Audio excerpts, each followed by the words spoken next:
పల్నాడులో ఎన్నికల అనంతరం టీడీపీ నేతల దాడులతో భయాందోళనకు గురైన బాధితులు తమకు ఫిర్యాదు చేశారని మహిళా కమిషన్ చైర్పర్సన్ గజ్జల వెంకటలక్ష్మి తెలిపారు. ఇలాంటి అమానవీయ ఘటనలు జరగడం దురదృష్టకరమన్నారు. నిందితులకు కఠిన శిక్షలు పడేలా చర్యలు చేపట్టాలని జిల్లా కలెక్టర్ ఎస్పీకి లేఖ రాశామన్నారు.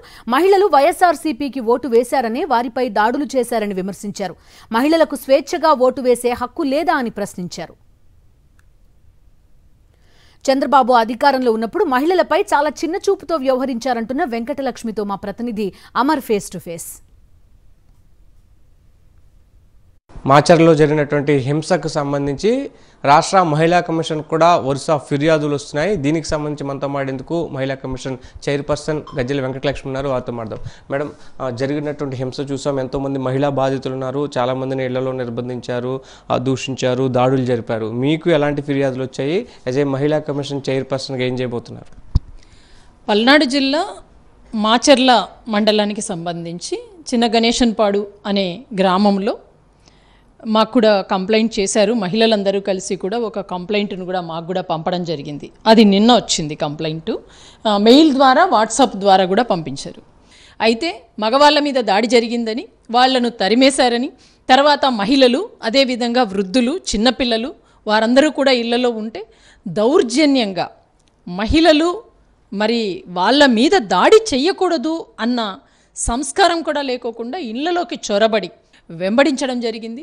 వారు భయాందోళనకు గురయ్యి అక్కడి నుంచి భయపడి పారిపోయి మహిళలందరూ కూడా కలిసి పిల్లలతో సహా, వృద్ధులతో సహా అందరూ కూడా ఒక దేవాలయము, ఒక అమ్మవారి గుడి ఉంటే ఆ ఊరిలో, ఆ గుడిలో తలదాచుకున్నామంటూ కూడా వాళ్ళు కంప్లైంట్లో వివరంగా రాసించారు.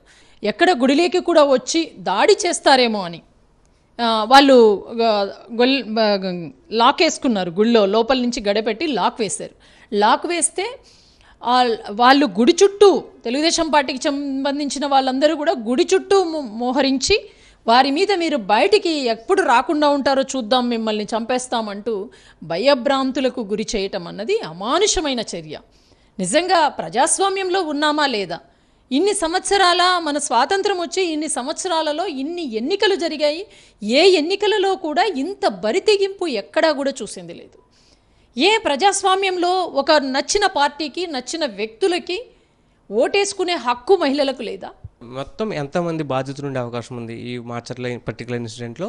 మీరు పరామర్శించడానికి వెళ్ళేటువంటి ప్రయత్నం చేయట్లేదు? మేము కంప్లైంట్ వచ్చిందండి. దాదాపు 30 నుంచి 40 మంది మహిళలను అక్కడ మేము రక్షణ కావాలని వాళ్ళు కోరారు. ఇది జరిగిన తర్వాత అంటే వాళ్ళకి నేను అదే చెప్పబోతున్నా, 48 గంటలు నిర్బంధించారని, వారికి మందులు అంటే అందులో షుగర్ పేషెంట్స్ ఉంటారు, బీపీ వాళ్ళు ఉంటారు, ఇంకా రకరకాల ఇతర ఏదైనా జబ్బులున్న వాళ్ళు ఉంటారు. వారందరికీ మంచినీళ్ళు కానివ్వండి, అదేవిధంగా ఆహారం కానివ్వండి, వైద్యము కూడా అందని పరిస్థితులకి తీసుకెళ్ళి భయానకమైనటువంటి సిచ్యువేషన్ అక్కడ క్రియేట్ చేసి వారందరూ కూడా వాళ్ళ ప్రాణాలను గుప్పెట్లో పెట్టుకొని 48 గంటల పాటు కనీసము మహిళలు బాత్రూమ్స్కి వెళ్లాల్సిన పరిస్థితి, చంటిబిడ్డలకి పాలు కావాలి, ఆహారం కావాలి, ఇవన్నీ కూడా మానవత్వం లేకోకుండా ఇంత దారుణమైన హింసాత్మక ఘటనలకు పాల్పడిన వాళ్ళ మీద చర్యలు తీసుకోవాలని ఎస్పీ గారికి మేము మెయిల్ చేయడం జరిగింది. ప్రజాస్వామ్యంలో కొనసాగిస్తే మనుగడ ఉంటుంది తప్ప రాజకీయ పార్టీలకి వీటన్నింటినీ తొక్కి వాటికి పాతరేస్తే మాత్రము మీ యొక్క మనుగడకే అది పెను ప్రమాదంగా మారుతుంది అని రాజకీయ పార్టీలు ముఖ్యంగా తెలుసుకోవాలి. మహిళలు కించపరుస్తూ కొన్ని వ్యాఖ్యలు చేశారు. ఆ వ్యాఖ్యలను స్ఫూర్తిగా తీసుకునే పల్నాడు వంటి ప్రాంతాల్లో హింస చెలరేగుతుంది. రాజకీయ పార్టీలు కూడా బాధ్యతగా వ్యవహరించాలని కూడా మహిళా కమిషన్ చైర్పర్సన్ చెప్తున్నారు. ఖచ్చితంగా ఎన్నికల కమిషన్ నుంచి పర్మిషన్ వచ్చిన తర్వాత ఖచ్చితంగా బాధిత మహిళలను పరామర్శిస్తాము, వారికి బాసటగా నిలుస్తామని కూడా ఆమె చెప్తున్నారు. వీడియో జర్నలిస్ట్ నరసింహతో సాక్షి టీవీ, విజయవాడ.